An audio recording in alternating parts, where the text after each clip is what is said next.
Olá, boa noite. O Supremo Tribunal Federal mantém a prisão preventiva do motorista do Porsche que provocou um acidente fatal em São Paulo. O Conselho Nacional de Justiça amplia prazo para que os tribunais se adequem às novas normas sobre sessões virtuais. O Supremo mantém decisão que garante fornecimento de medicamento para criança com doença rara. O Ministério Público Federal cobra maior participação da sociedade na reformulação de políticas de preços e reajustes dos planos de saúde. STF abre prazo para as partes se manifestarem sobre a nota técnica de privatização dos cemitérios em São Paulo. Colombiana é condenada pela justiça por furtar rosário do século XIX. E ainda, falso motoboy. Você já ouviu falar nesse golpe? A gente explica como agem os bandidos e o que fazer para não cair na armadilha. Jornal da Justiça desta sexta-feira, 31 de janeiro, começa agora.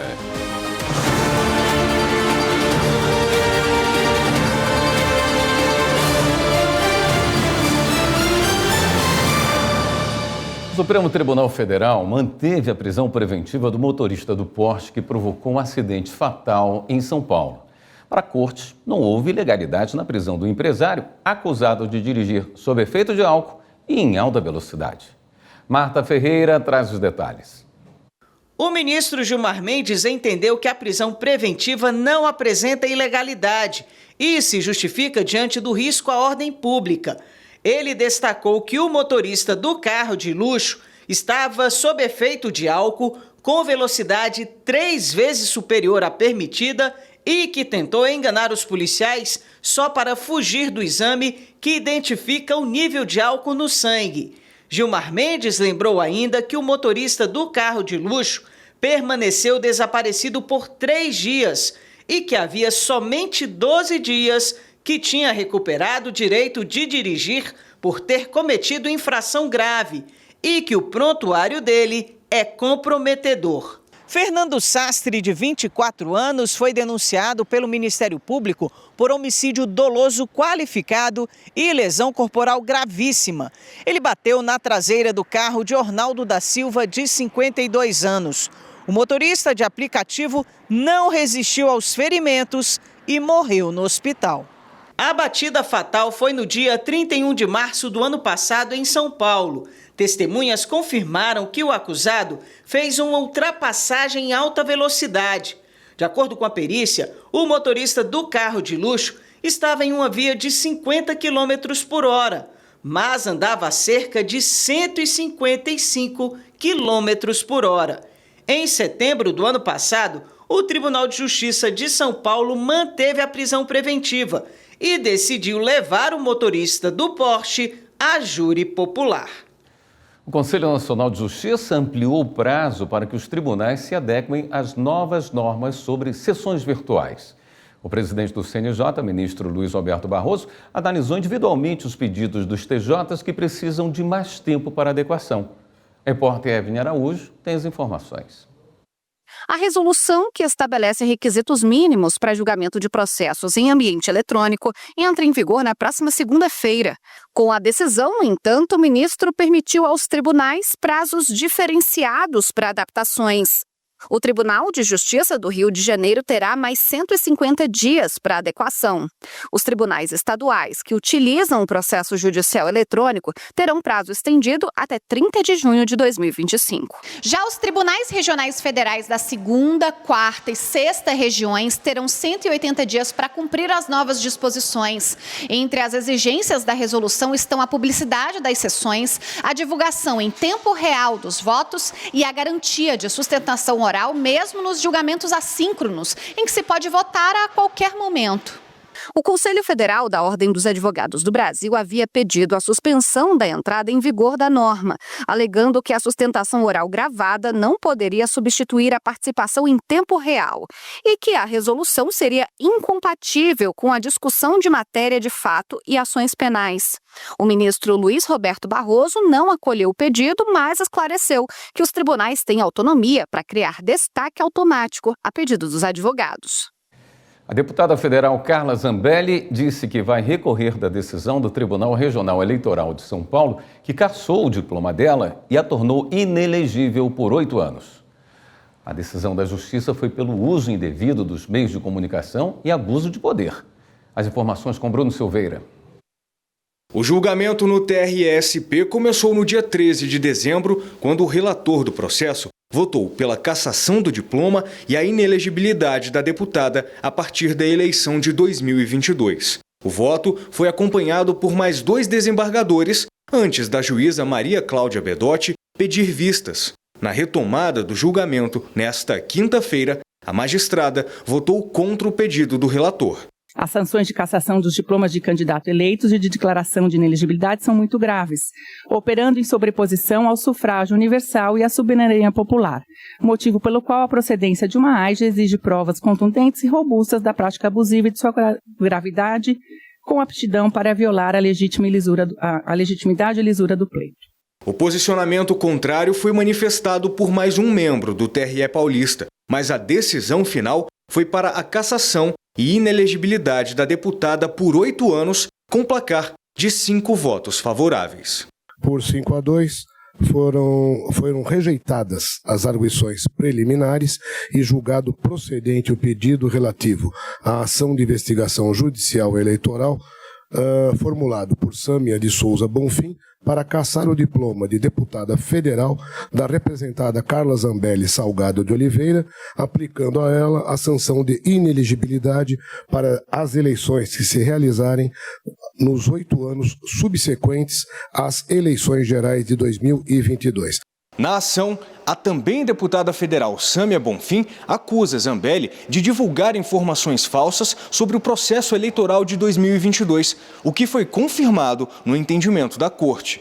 Em nota, Carla Zambelli afirmou que vai recorrer da decisão no Tribunal Superior Eleitoral e que seguirá atuando como deputada federal até o encerramento dos recursos cabíveis.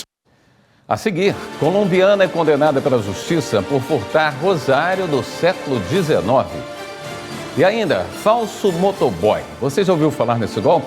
A gente explica como agem os bandidos e o que fazer para não cair na armadilha. Voltamos em instantes.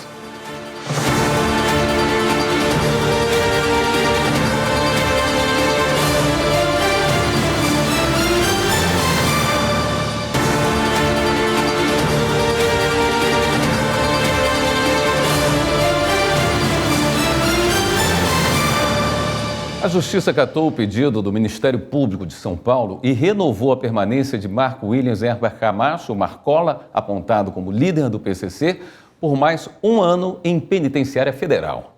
A decisão é do Departamento Estadual de Execução Criminal da capital paulista. De acordo com o MP, Marcola é o principal chefe da organização criminosa, com total e absoluta influência perante os integrantes da facção, além de ser o maior alvo de resgate dos planos de fuga do grupo criminoso. Colombiana é condenada pela justiça por furtar rosário do século XIX. Polícia Federal combate caça ilegal de búfalos em Goiás. E justiça aceita a denúncia do Ministério Público contra jogadoras argentinas por racismo. Confira os destaques.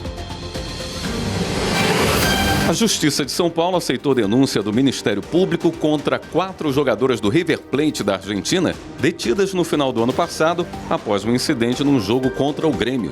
As jogadoras enfrentam acusações de racismo dirigidas ao gandula do jogo e a uma jogadora do Grêmio. A decisão foi da 15ª Vara Criminal do Tribunal de Justiça de São Paulo. Uma audiência virtual está marcada para o dia 7 de julho. A Polícia Federal cumpriu mandados de busca e apreensão em Jataí e numa fazenda na zona rural de Serranópolis contra um grupo suspeito de caça ilegal de búfalos selvagens em Goiás, com uso de armas de fogo de grosso calibre. Os caçadores ilegais ainda postavam vídeos nas redes sociais mostrando os animais. Os investigados vão responder pelos crimes de posse ilegal de arma de fogo, caça de animais selvagens, maus tratos e associação criminosa, com penas de até 12 anos de prisão. A caça de animais silvestres ou selvagens que vivem em liberdade é crime no Brasil, conforme a Lei de Crimes Ambientais. A Justiça condenou uma colombiana pela participação no roubo de um rosário do século XIX da Igreja de Nossa Senhora do Pilar, em Minas Gerais, em novembro de 2023. A pena de 2 anos de reclusão em regime inicialmente aberto pelo crime de furto qualificado foi convertida em prestação de serviços à comunidade e pagamento de 4 salários mínimos. Ela estava em prisão preventiva desde novembro. As investigações mostraram que ela atuou em todas as fases do crime. O objeto não foi recuperado e não há informações seguras sobre o paradeiro do rosário. O Superior Tribunal de Justiça manteve a prisão de um policial penal denunciado por roubar clube de tiro. O repórter Jafer Araújo traz os detalhes. O policial penal foi denunciado pelo Ministério Público por participação no roubo de 22 armas de um clube de tiro. Ele foi apontado como integrante de uma organização criminosa e teria facilitado o acesso de comparsas à empresa do qual era sócio. O habeas corpus foi apresentado ao STJ depois que o Tribunal de Justiça do Espírito Santo manteve a prisão preventiva do homem por entender que a medida foi fundamentada em elementos concretos da investigação, como interceptação telefônica, laudos periciais e depoimentos. Além disso, a Corte Estadual apontou risco à ordem pública e à instrução criminal se o acusado fosse posto em liberdade. No Superior Tribunal de Justiça, a defesa alegou que a prisão preventiva foi imposta sem fundamentação adequada e que não foram explicitados motivos pelos quais o juiz não deixou de aplicar medidas cautelares previstas no Código de Processo Penal. Ao indeferir a liminar, o presidente do STJ, ministro Herman Benjamin, afirmou que não foi verificada a situação de urgência que justifique a intervenção do STJ em regime de plantão. Segundo o presidente, a análise detalhada será feita no julgamento definitivo do habeas corpus a cargo da 6ª turma do tribunal. Você conhece o golpe do falso motoboy? Confira agora na reportagem especial de Michele Chiapa dicas para não cair na armadilha. E saiba que o Código de Defesa do Consumidor tem sido um dos instrumentos utilizados pelo STJ para proteger os correntistas. Oi, alô? Alô? Não, entendi. É para passar a senha e os meus dados bancários para conferir se tem alguma compra suspeita na minha conta. Isso mesmo, senhora. Me confirma seus dados para eu dar prosseguimento. Aguarde na linha por gentileza para eu fazer a conferência, tá bom? Agora, para finalizar, basta digitar a senha do cartão no teclado do telefone, que o motoboy do banco vai passar na residência da senhora para anular o cartão e lhe entregar um novo.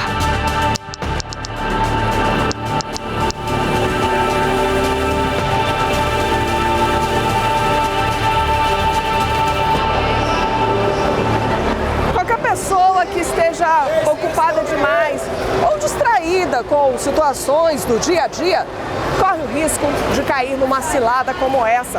Por hora, mais de 4.500 pessoas são alvo de tentativas de golpes financeiros no Brasil. Geralmente, pessoas idosas são mais vulneráveis. As fraudes bancárias representam em um ano prejuízo de mais de 25 bilhões e meio de reais à população. A Febraban, entidade que representa os bancos brasileiros, faz o alerta. Os bancos ligam sim para o cliente para falar com eles a respeito de algum assunto, mas nunca pede nenhuma informação bancária, porque o banco já tem isso dentro de casa, né? Então, se alguém ligar pedindo para você passar dados bancários, desligue, porque é golpe. O golpe do motoboy ganhou força na pandemia em 2020. Como as pessoas não podiam sair de casa, os criminosos passaram a fazer vítimas oferecendo o suposto serviço bancário. Segundo o advogado Antônio Augusto Albuquerque, quem sofre um golpe dessa natureza pode contar com o Código de Defesa do Consumidor. Ele explica que a relação entre correntistas e instituições bancárias é regulada pelas normas do CDC. Ali estampam todos os direitos e proteções e garantias fundamentais. Se não fosse o Código de Defesa do Consumidor, certamente o índice de fraude seria maior do que já é, e o Poder Judiciário tem se lastreado sempre no Código de Defesa do Consumidor para poder, sim, assegurar todos os direitos ali garantidos para os consumidores brasileiros. É no judiciário onde as vítimas que perderam valores buscam ressarcimento ou indenizações. Esse é o caso de Zenildo Costa de Araújo, de 84 anos. Uma pessoa se passando por funcionário de um banco ligou para minha esposa avisando que tinha uma operação em trânsito em Campinas. Ela negou que não tinha nada disso. Então, essa pessoa, esse suposto funcionário, falou que era fraude e precisava eliminar essa situação. Ela perguntou como. Não, tem que entregar os cartões para fazer perícia no Banco Central. Eu também entreguei meus cartões para ela, que repassou ao estelionatário e mandou um motoboy em nossa casa. E o prejuízo foi de mais de R$100 mil. Zenildo lamenta o fato do banco, onde é correntista, não ter impedido as movimentações suspeitas. O fato importante é que o perfil não foi observado pela instituição financeira. Os bandidos, vamos chamá-los assim, eles fizeram compras em diversos locais, compras inclusive parceladas.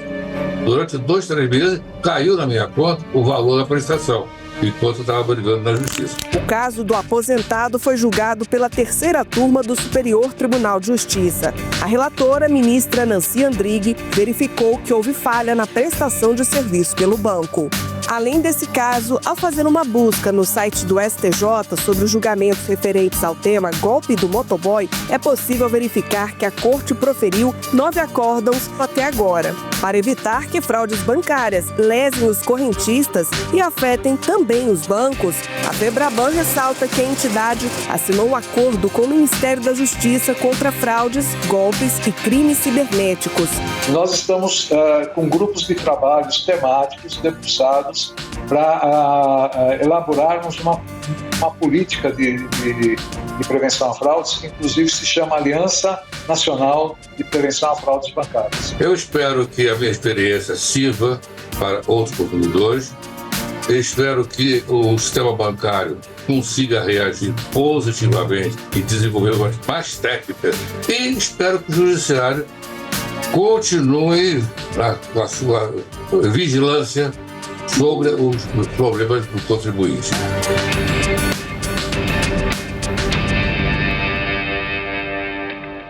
Veja a seguir. Justiça determina a instalação de laboratórios de informática numa comunidade indígena no Maranhão. E o Supremo vai retomar o julgamento que avalia se o recreio escolar integra necessariamente a jornada de trabalho dos professores. Voltamos já.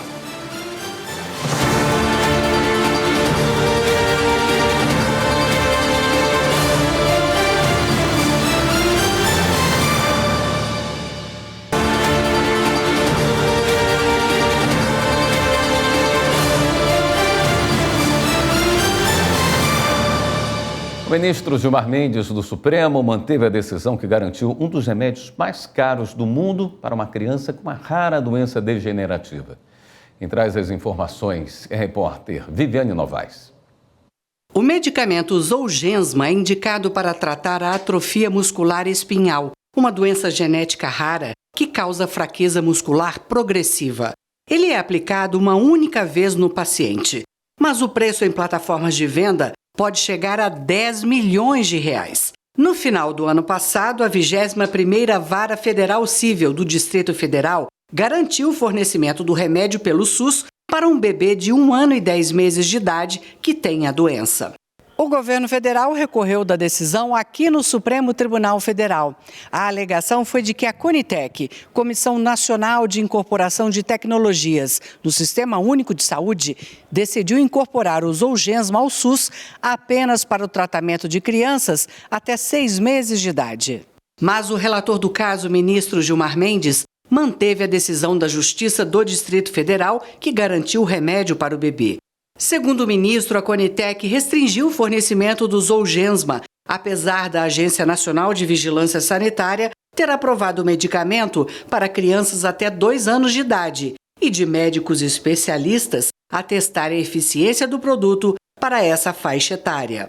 Na decisão, o relator afirmou: nesse cenário, não mais se sustentam, ou pelo menos merecem revisitação, os argumentos apresentados pela Conitec no sentido de que as evidências clínicas disponíveis sobre eficácia e segurança indicam o sucesso do tratamento apenas para uma população de até 6 meses de idade. O ministro determinou o envio da decisão à Conitec para reavaliar a incorporação do medicamento ao SUS. Gilmar Mendes ainda destacou a necessidade de um debate aprofundado sobre a possibilidade de unificação dos órgãos nacionais que aprovam e incorporam medicamentos de alto custo no SUS. O plenário do Supremo Tribunal Federal vai retomar o julgamento que avalia se o recreio escolar integra necessariamente a jornada de trabalho dos professores. Marta Ferreira explica pra gente. A ação foi proposta pela Associação Brasileira das Mantenedoras de Faculdades, que questiona decisões da Justiça do Trabalho que consideram o recreio como tempo à disposição do empregador. O caso começou a ser julgado aqui no Supremo, no plenário virtual. O relator do caso, o ministro Gilmar Mendes, acolheu o pedido da entidade por entender que a CLT não considera o recreio como um dos intervalos de descanso que integram a jornada de trabalho, diferentemente de serviços como mecanografia, câmeras frias e minas de subsolo. O ministro Flávio Dino abriu divergência. Para ele, o tempo de recreio escolar e os intervalos de aula fazem parte integrante da jornada de trabalho dos professores. Os ministros Cristiano Zanin, Alexandre de Moraes e Luiz Roberto Barroso seguiram o entendimento de Flávio Dino, mas um pedido de destaque do ministro Edson Fachin levou o julgamento para o plenário físico, ainda sem data marcada. Um estudante conseguiu na justiça a permissão de usar roupas e cortes de cabelo de acordo com a religião dele em um colégio militar do Maranhão. A decisão foi baseada no direito fundamental da liberdade religiosa que está garantido na Constituição Federal. Repórter Bruno Silveira tem mais detalhes. A Justiça do Maranhão concedeu a liminar para que o estudante do Colégio Militar do município de Santa Inês, membro da Igreja Adventista do Sétimo Dia, não seja impedido de usar vestimentas e corte de cabelo de acordo com as crenças religiosas. A mãe do estudante alegou na ação que, no momento da matrícula, foi informada sobre as regras de conduta do Colégio Militar, que não permitia cabelos longos e blusas de manga longa na farda. A responsável explicou que a aparência do filho seguia um conjunto doutrinário religioso, o que não foi aceito pela direção do colégio. A família, então, entrou na justiça de primeira instância com um mandado de segurança. Ao acatar a liminar, a juíza do caso citou o artigo 5º da Constituição Federal, que garante o direito à liberdade e à crença e ao acesso à educação. A magistrada explicou ainda que a rigidez das normas das escolas cívico-militares não se justificam diante do direito à liberdade religiosa. Em caso de descumprimento da liminar, a escola militar terá de pagar multa de R$1.000 por dia. O Ministério Público Federal conseguiu na Justiça a determinação para que seja instalado laboratório de informática em comunidade indígena no Maranhão. Márcio Fontinelli. Por determinação judicial, o governo do Maranhão terá de adotar medidas para garantir a instalação de um laboratório de informática em uma escola indígena do município de Montes Altos. Dentro de 30 dias, deverão ser iniciados os processos administrativos para o cumprimento da sentença, sob pena de multa diária de R$1.000. A decisão partiu de uma ação do Ministério Público Federal, que teve como base as normas do Plano Nacional de Educação, de 2001, e o Programa Nacional de Tecnologia Educacional, criado em 2007. Um vídeo que ficou popular na internet por desmentir que a diabetes pode ser tratada com vermífugo não viola a Lei Geral de Proteção de Dados, mesmo com a exposição do nome e do registro profissional do nutricionista que divulgou a informação falsa. A Justiça de São Paulo entendeu que o vídeo, com teor crítico, tem finalidade informativa e de interesse público. Repórter Manuela Borges explica o caso. O Juizado Especial Cível de São Paulo negou o pedido do nutricionista que gravou um vídeo afirmando que vermífugo é indicado para tratar diabetes. O homem entrou na justiça contra a cientista que rebateu a informação numa outra gravação, em que ela alertava sobre o risco de seguir o procedimento sem comprovação científica. O nutricionista queria a retratação e a exclusão do vídeo, que desmentiu o chamado protocolo de desparasitação defendido por ele. O nutricionista também pediu indenização por danos morais contra a produtora de conteúdos voltados à divulgação científica.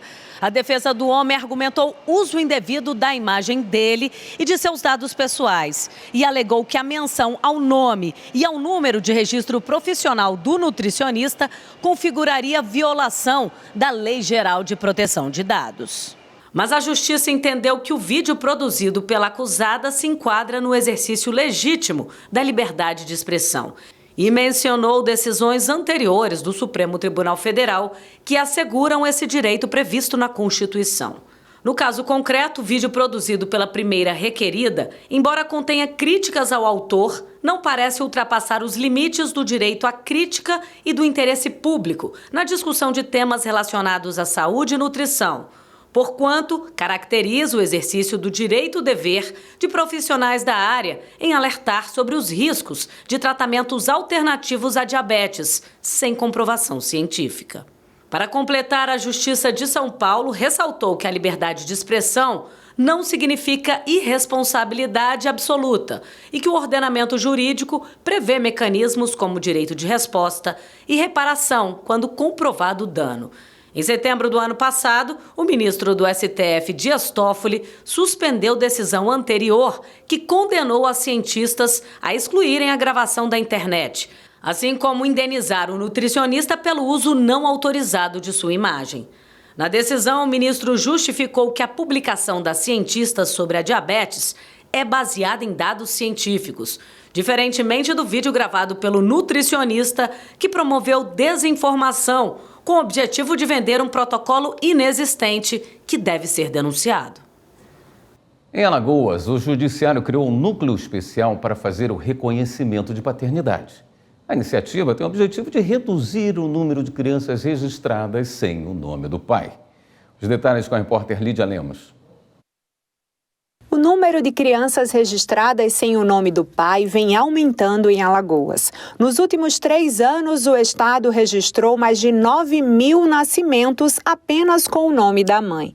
Os dados são da Associação de Registradores de Pessoas Naturais de Alagoas, ARPEM. O Núcleo de Promoção da Filiação, o NPF, trabalha no Judiciário Estadual para encontrar esses pais e garantir a inclusão do nome do genitor no documento e os direitos básicos a essas crianças. O núcleo ele faz a diferença, porque é o seguinte, os cartórios, quando ele recebe essa mãe para fazer o registro, ela encaminha para o núcleo informando que essa criança foi registrada sem o nome do pai. Então a gente chama essa mãe, convida para conscientizá-la, para que ela indique quem é o suposto pai. E após essa indicação, no mesmo dia, se ela tiver um telefone, a gente já marca essa audiência. Os resultados do trabalho do NPF no ano passado são expressivos. O núcleo promoveu 616 reconhecimentos de paternidade e encerrou 897 processos relacionados ao tema.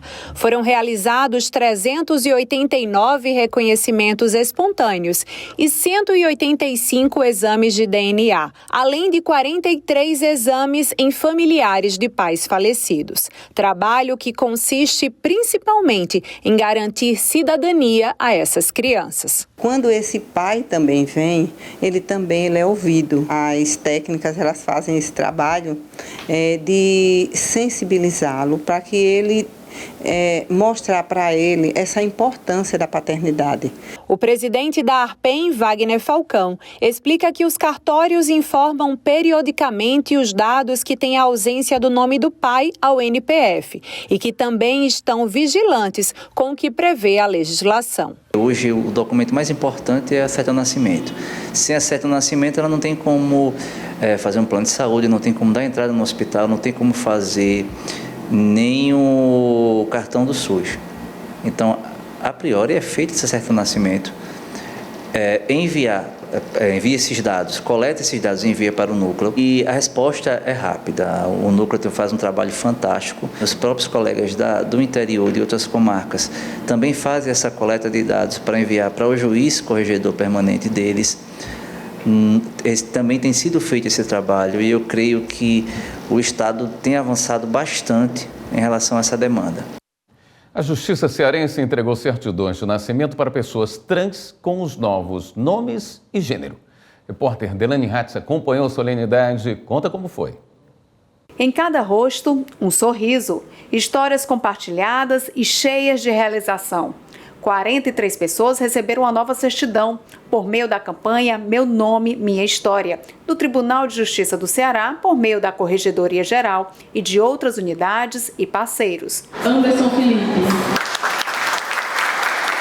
Com mãos trêmulas e emocionado, Anderson Felipe conta que é um renascimento dos direitos e que agora ele carrega um nome que escolheu com muito carinho. Eu quis me autoafirmar como um homem trans, tanto não só na questão dos ambientes onde eu estou, mas também nos meus documentos, na parte burocrática. Então é por isso que eu estou aqui hoje, recebendo minha certidão com meu nome.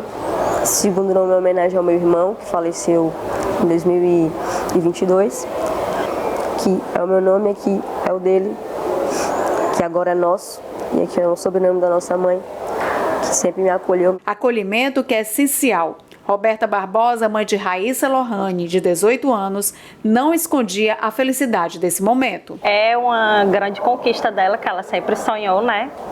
A gente, como mãe, a gente tem que apoiar. Fico muito feliz por essa realização que ela sempre sonhou. Já passei por muitas coisas até chegar aqui.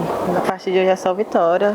Isso aqui foi muito merecido. Além de receberem as novas certidões, todos já puderam também emitir a nova Carteira Nacional de Identidade e título de eleitor. A campanha tem o objetivo de reduzir as barreiras burocráticas e de garantir a dignidade.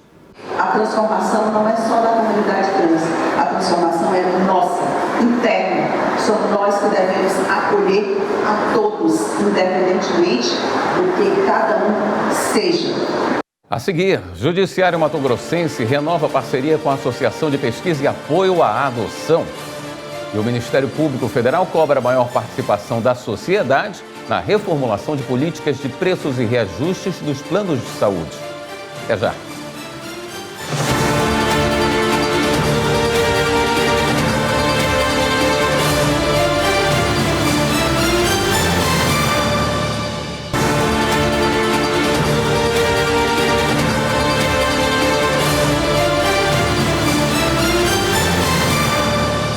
Em um ofício encaminhado à Agência Nacional de Saúde Suplementar, a ANS, o Ministério Público Federal defendeu uma participação maior do público na reformulação de políticas de preços e reajustes dos planos de saúde.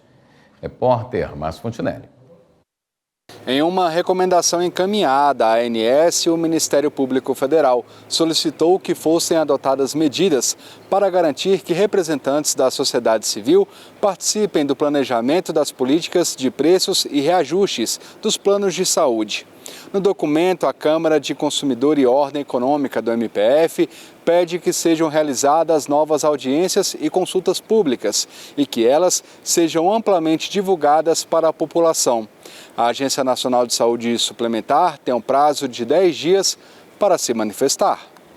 Agora a gente fala sobre a importância de se comunicar de forma clara e concisa, principalmente em ambientes de trabalho.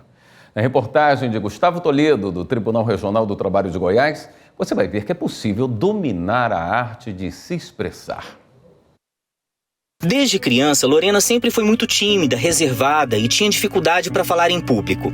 Quando chegou na faculdade, aí a situação ficou mais difícil ainda. Teve um momento, um dia na faculdade, que eu ia apresentar um trabalho, tinha vários colegas, eu era a última, até por isso também, né? Eu acho que eu escolhi ser a última, porque eu pensei assim, não, vou deixar todo mundo apresentar. E aí no final, quando estava quase chegando a minha vez, me deu um pânico. Eu não sei explicar porquê, mas eu tive esse pânico e eu saí. Já na vida profissional, Lorena não teve mais como fugir. Ela conseguiu vaga de trabalho para ser vendedora nesta loja de móveis e precisou se esforçar para fazer um bom atendimento ao público. Olha, primeiro é questão de instinto mesmo de sobrevivência, né? Porque se você quer exercer alguma função, acho que a maioria das funções a pessoa tem que ser comunicativa, né? Proativa, tudo. Falar em público, ter uma boa oratória, se comunicar com clareza são diferenciais não só para a área de vendas, como para qualquer outra profissão, inclusive a minha, que tenho que lidar todos os dias com as câmeras. Eu, por exemplo, nunca tive muita facilidade de memorizar uma fala como esta, que chamamos de passagem, mas tudo é uma questão de prática, de vencer a timidez e de se desafiar. Segundo este professor de língua portuguesa e especialista em linguagem jurídica, para aprender a se comunicar bem em público, superar o nervosismo de falar para uma plateia ou mesmo de uma conversa importante com o chefe, em primeiro lugar, a pessoa deve se preparar e ter conhecimento sobre o tema. Quando nós vamos falar sobre qualquer assunto, o primeiro aspecto é exatamente o que eu sei sobre o assunto.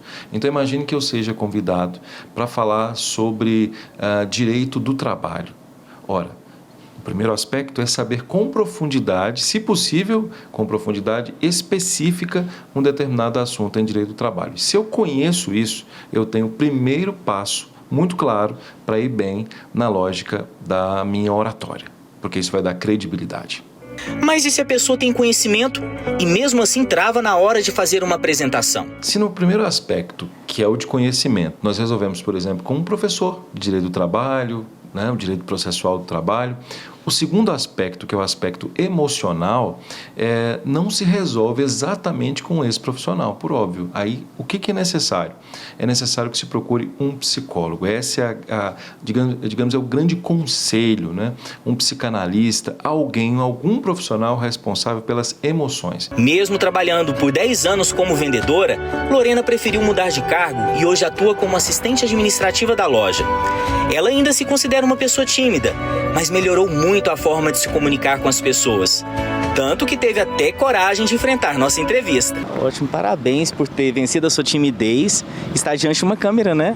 Pela primeira vez? Muito difícil, muito difícil, mas obrigada, viu? Mais uma vitória, né? Mais uma vitória. O Tribunal de Justiça de Mato Grosso renovou uma importante parceria com a Associação Mato Grossense de Pesquisa e Apoio à Adoção, a Ampara. Repórter Eli Cristina Azevedo. O presidente do Tribunal de Justiça de Mato Grosso, o desembargador José Zuquim Nogueira, reiterou a parceria com a Associação Mato Grossense de Pesquisa e Apoio à Adoção, a Ampara, para o biênio 2025-2026, durante reunião com representantes da associação e membros da Comissão Estadual Judiciária de Adoção de Mato Grosso, a CGMT. Nós recebemos com maior satisfação a Ampara, que presta um serviço social de grande relevância, e não poderíamos deixar de renovar o nosso compromisso com ela, de que ela deva continuar com esse trabalho maravilhoso. Desde o início do processo de adoção, ela se faz presente, e inclusive na preparação daqueles que pretendem a adoção. Não só das crianças, do acompanhamento, mas também daqueles adotantes que há necessidade de ser preparados para essa finalidade. A renovação do trabalho em conjunto é um passo importante para fortalecer a rede de apoio à adoção em Mato Grosso e garantia dos direitos de crianças e adolescentes acolhidos. A conversa com o presidente nos encheu o coração de alegria. Foi além das nossas expectativas, porque a gente vê que ele tem um olhar diferenciado para as questões sociais, para a causa da criança e do adolescente. Então, nós saímos daqui cheios de esperança que muita coisa boa vai acontecer nessa gestão. A gente precisa dessa junção de esforços para nós conseguirmos a finalidade da lei, que é garantir um lar para cada criança que é órfã ou que não tem por vários motivos, a chance de crescer no lar natural, né? Então, o objetivo é comum. Então, esse trabalhar conjunto só nos fortalece em prol da causa da adoção. A seguir, Justiça Federal condena a empresa Cigás por litigância de má-fé. E o STF abre prazo para as partes se manifestarem sobre a nota técnica de privatização dos cemitérios em São Paulo. Assunto para o próximo bloco. Até já.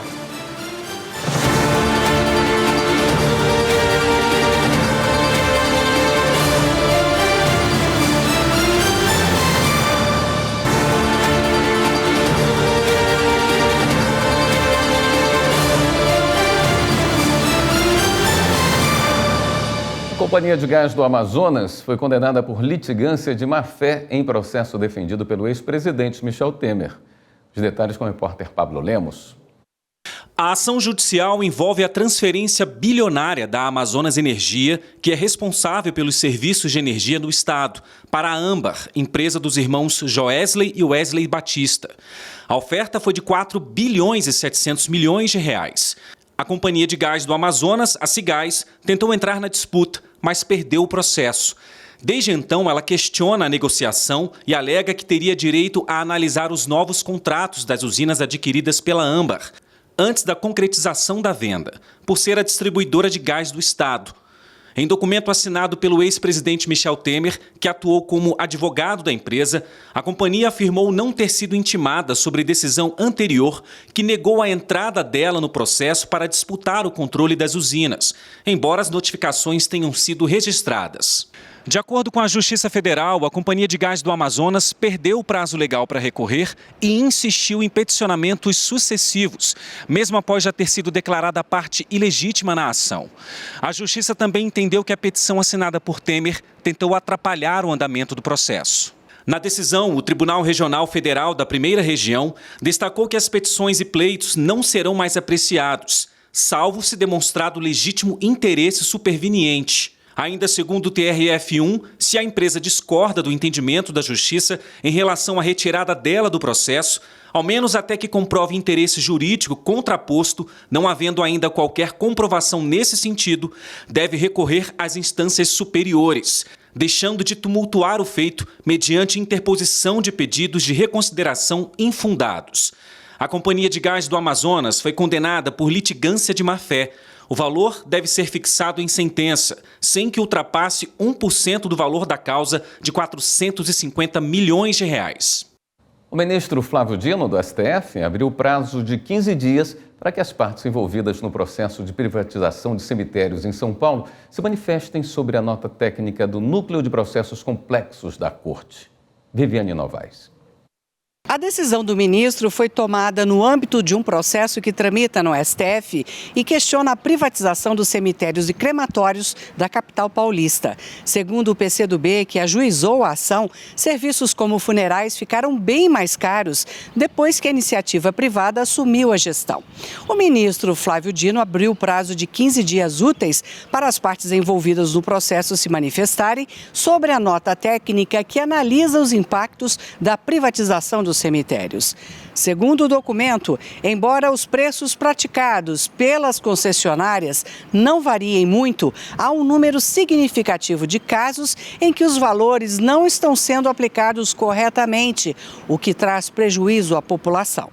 Flávio Dino diz que não se trata de um serviço público corriqueiro, mas de uma atividade num dos momentos mais difíceis da vida, quando uma família enlutada precisa organizar o sepultamento de um parente em poucas horas. A Escola Nacional de Formação e Aperfeiçoamento de Magistrados do Trabalho e o Conselho Nacional de Justiça fizeram uma reunião para debater o combate ao trabalho análogo à escravidão. Confira na reportagem de Larissa e de Paula. Eu servia para ajudar a tirar o leite, tampar buraco de cerca e tudo isso em prol de um prato de comida. Esse também era gente ruim, ele te colocava para tirar o leite, carregar o leite, fazer queijo, arrancar mandioca, cuidar de porco, cuidar de um cavalo que ele tinha, um cavalo de raça, e ainda te batia. Quando algo dava errado, ele ainda te batia. Aí ali foi o fim. Eu falei, eu preciso tomar outro rumo. Aí eu aproveitei e fugi da fazenda. Fugi da fazenda em procura de um lugar melhor. Esse é Maurício de Jesus Luz. Hoje, garçom no Tribunal Superior do Trabalho, ele conta a própria história como forma de alerta. Maurício foi submetido a trabalho análogo à escravidão ainda criança. Apesar de ser uma prática abolida no país desde 1988, o Brasil não conseguiu se livrar dessa mazela. O Ministério do Trabalho e Emprego realizou, ao longo de todo o ano de 2024, 1.035 ações fiscais de combate ao trabalho análogo à escravidão. As operações resultaram no resgate de 2.004 trabalhadores submetidos a condições degradantes. Para discutir o combate ao trabalho análogo à escravidão e ao tráfico de pessoas, a Escola Nacional de Formação e Aperfeiçoamento de Magistrados do Trabalho e o Conselho Nacional de Justiça promoveram uma reunião técnica. O encontro ocorreu em Brasília, na sede do Tribunal Superior do Trabalho. A proteção dos trabalhadores, ela advém, não é, da própria Constituição Federal e das normas de regência da relação de trabalho, dentre elas a própria CLT, não é, a consolidação das leis do trabalho. E ela resgata esse princípio da dignidade. E o papel da Justiça do Trabalho é exatamente na solução do conflito procurar criar nas suas decisões uma estabilidade para que haja uma relação de trabalho mais voltada para esses princípios de dignidade, não é? A juíza substituta Maria Odete Araújo, do Tribunal Regional do Trabalho da 6ª Região em Pernambuco, participou da reunião técnica. Ela destacou que as formas de explorar os trabalhadores foram modificadas ao longo dos anos.